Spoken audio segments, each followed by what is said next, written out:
welcome to the show. As always, it's Fran, Excell mindset coach, helping you find your very own pair of positive pants so you can get out your own way and live a life that you love. So today, big topic, guys, talking about how we self-sabotage and how we overcome it. So like I said, forgive me for sounding horrendous because I have a cold in June. So what is self-sabotage? Is literally when you sabotage yourself, either consciously or unconsciously. So it's anything that gets in our way to achieving what we want to do. So it's something that we've put in our way ourselves. So this can be thoughts, actions, behavior, emotions, anything really that actively puts the kibosh on getting where we want to be. It's when you bump into conflict with yourself. It's your brain sort of keeping you in that nice and cozy little space inside your comfort zone. So the thing with self-sabotage is that although it will actively stop you achieving what you want to do, the little tricksy part of it is it's also your little protection mechanism for when you don't, or if you don't. So it gives you all the reasons and excuses for why things haven't happened, and internally it lets you off the hook. So number one, procrastination. What a surprise! It's the cavernous pit between intention and action. All right, you know you really want to do the thing, you just can't seem to make yourself.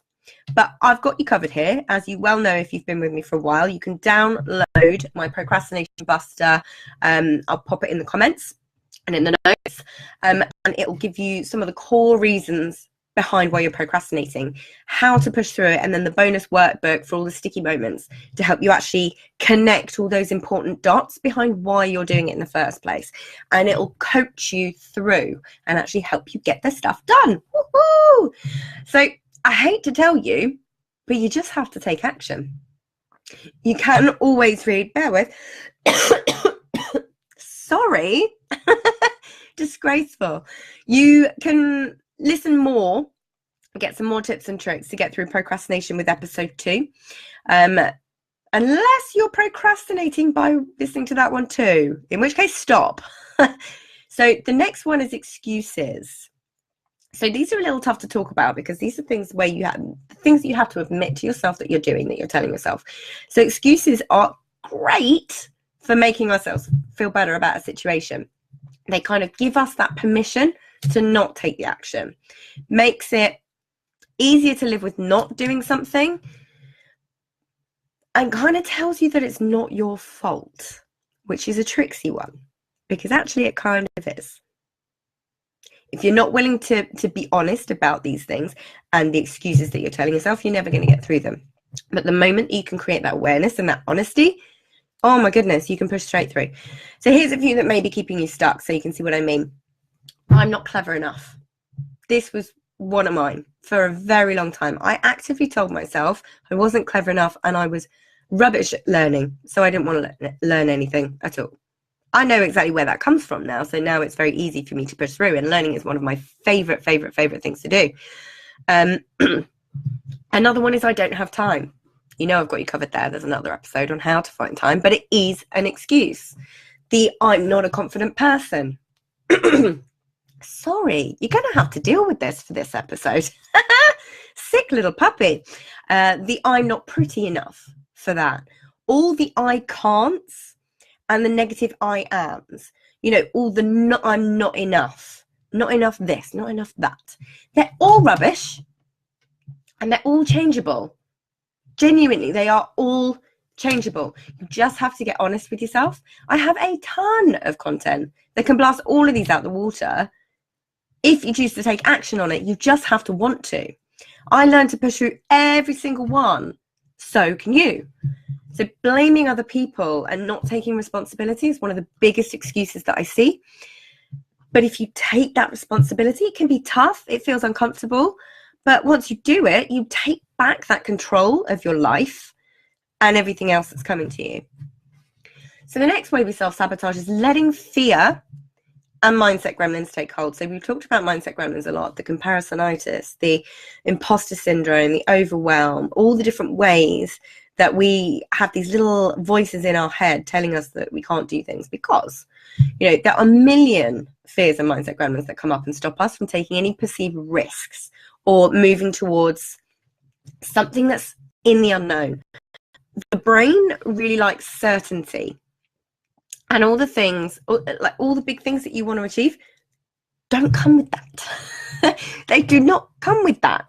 Yet there are ways to create that certainty. A lot of it is down to evidence, which I've talked about before, but again, that's a whole other episode to have. You need to show your brain what is possible. And trust me, it gets easier and easier and easier to push yourself out your comfort zone.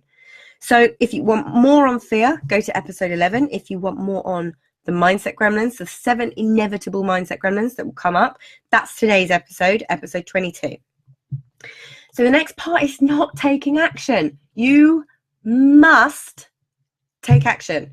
You will get everything you want when you keep taking action. You can know all the things, but if you don't then do the thing, then you're wasting your time, your energy, and effort. It's hard. I hear you. Trust me. But you have to push through it and not listen to the what ifs and the maybes. And you just got to get moving. Make a decision and just move. You just do the thing. Because the thing is, as soon as you do it, you grow in confidence and all those things that you want start to happen. But when you stay there, not taking that action, you're going to start feeling worse. You're going to be frustrated with yourself, angry with yourself. I know that's what I used to feel. Angry at myself for not doing the things I knew I could, doing the things that I knew would move me forward. All right, so stop not taking action. I can help you with that. That's what I'm here for. The next one is worrying about all the things that might happen. So as a recovering pessimistic worrier who struggled really badly with anxiety, you can absolutely nip this in the bud. Ask yourself my favorite questions when you find yourself worrying about something that hasn't happened yet. Who is it helping to think this way? Who is it harming to think this way? Do I have any control over this situation right now? What is the best and worst case scenario if I do it? And what is the best and worst case scenario for my life if I don't do it? They always bring me back to where I need to be. So the next one is comparing yourselves to other people. So comparison, as you well know, is the thief of joy. Stop doing it. You're not comparing like for like. You never can. Never. You can look at people who have what you want and let it drive your ambition or let it stop you. But it's never the full story. And there will always be something that they do or have that doesn't sit right with you. There were people at the beginning of my journey, in inverted commas, that I followed and I was like, oh, I want what they've got. Why can't I have it? Why haven't I got it yet? And actually, when I look closer, there's a lot that they were doing that didn't sit right with me. It wasn't in line with my values. It wasn't in line with what I wanted for my life. So that's when you start to learn these things. I'll do another episode on values soon, which will require note taking. But you do you, all right? There is no other option. There is no other you. So own it and stop comparing your 10th step to someone else's 10,000th. All right? Next one, setting goals so unachievable that we're setting ourselves up to fail. This drives me bonkers. I know people always say, reach for the moon and you'll land among the stars. All right? And I'm a big believer in setting yourself lofty goals. You know, things that once upon a lifetime you may have felt were absolutely unachievable for you. But don't set them so high that they are actually unachievable and make you quit before you've even started. And then use that as an excuse to not try again. The A in SMART goals is achievable. If someone else has done it, then you can. If someone else has done it, then you can do it. But don't try and run before you can walk. If you're just starting out and you say, I want to make $1 million or £1 million in 6 months, you're kind of setting yourself up to fail. But what you can do is in 6 months, I want to have everything set up to put my offer out there. You know, you can make money in that amount of time. There are unicorns that do it. But the whole 6 figures in 6 months thing, for me, is quite a negative thing in the industry. But that is, again, a whole other episode. Don't let these things stop you. If someone else has done it, you can do it. You could be one of those unicorns. But make sure it is achievable. All right? So now I'm getting on to a little bit more practical stuff, but super, super, super important. So number one, you're not getting enough sleep. This is huge. This is a huge way that we self-sabotage. Your brain needs sleep, okay? Do not buy into the hustle, hustle, hustle mentality of, 20-hour days, sleeping 3 hours, getting up and doing it all again. It's just bonkers. You're fighting against yourself by doing that. Yes, it's work. Yes, it's effort. If you don't get enough sleep, you know how you'll feel and how unproductive you'll be. So try and be strict with yourself and get your 8 hours. This for me is a non-negotiable. I always make sure that I am in bed for a minimum of 8 hours. Eyes shut, minimum of 8 hours. I know how grumpy I get. I know how difficult I find things the next day. When you're behind the wheel and you get sleepy, like there's so many countless studies that say that when you're overtired, you have the same capacity as somebody who's really drunk. You can't run a business like that. Your brain needs to process your memories, solidify your learning, and recharge. And that's what happens in sleep. So you've got to let it. Then you can work at the best of your ability. You need energy. So please get sleep. Sound like a mother. So the next one is eating badly and drinking too much. I know that I'm at my least productive when I've had any alcohol. The next day it's genuinely like I can't achieve anything. I don't actually drink very much anymore because of this. If I'm celebrating or there's a special occasion, I will always be mindful of what work needs to be done the next day. And I'll use that as my booze barometer, as I call it. So for example, if I know that I've got some work to do on Sunday, it's my friend's birthday on Saturday. So I'm going to go, I'm going to have a great time, but I'm not going to drink. And that's fine. You can have a couple as long as you're not driving. That's fine. Use your booze barometer. The eating element too.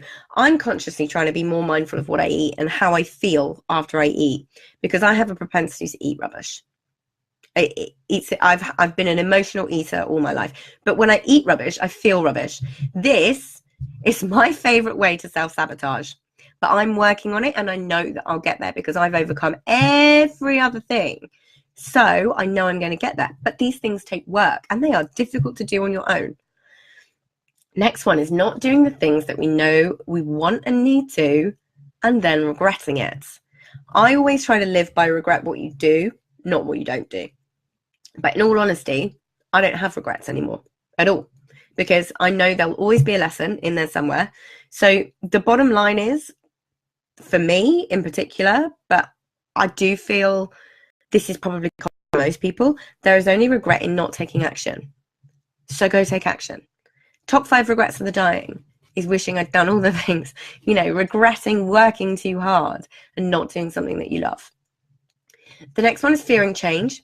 So there are a lot of fears.